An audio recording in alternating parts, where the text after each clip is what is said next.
If you want to view the productivity insights of your members, you can do that by going into the Productivity section, then going to Productivity Insights. From here, you'll be able to see all the information about how productive your members are. On this page, you can view the productivity insights per member, per team, and for the whole workspace. In the Per Member section, you'll be able to choose a specific member and view their productivity. However, in the Per Team, here you can choose the entire team to view their productivity. Now firstly, you'll be able to see details about the time they tracked. So for example here, we can see that I tracked a total time of 49 hours during this period. Out of those 49 hours, 37 of those hours I tracked using a tracker. Then we have manual time. Manual time is basically how much time you've manually added. So for example, if you go to timesheets and then view and edit timesheets or time editor, and you want to add time, this will be counted as manual time. Then we have idle time. As you can see here, I have 11 hours as idle time. Basically, idle tracking monitors the inactive minutes of workspace members. So when idle tracking is enabled in settings, the tracker will stop tracking when it detects inactivity and will display the idle pop-up. This feature is useful for tracking the activity of workspace members who may be present but not actively interacting with their devices, such as during meetings, calls, discussions, or thinking. Then we have inactive time. As we can see, I have 20 hours of inactive time.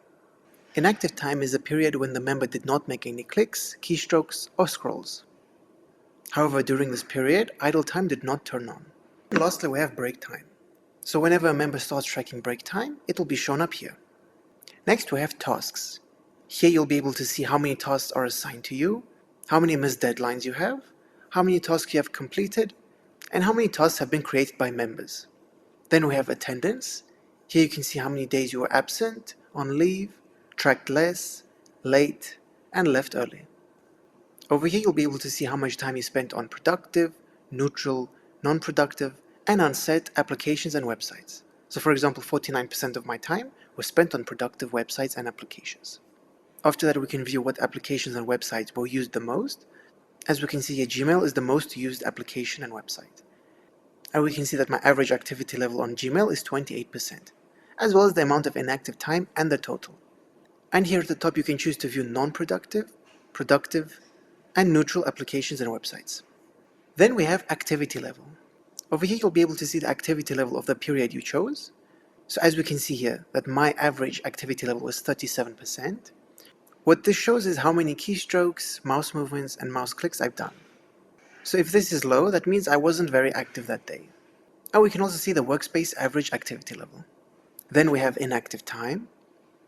Here you can see how much time from the track time was inactive time. So for example, on June 5th, my active time was 4 hours and 17 minutes, but my inactive time was 3 hours and 40 minutes.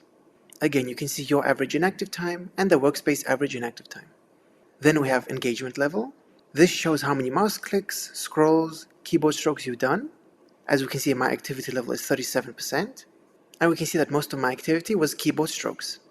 And then we can see categories. Here you'll be able to see what categories your members spend most of their time on. So for example, 23% of my time was added time.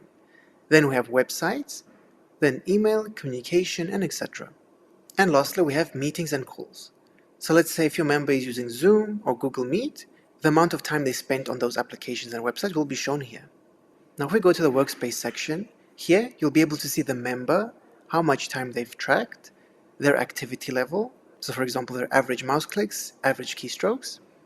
Then you can see their tasks, so how many tasks they've been assigned to, missed deadlines, completed task, average time to close the task. Then we have apps and website usage, so you'll be able to see how much time they've spent on productive, neutral/unset, and non-productive applications and websites.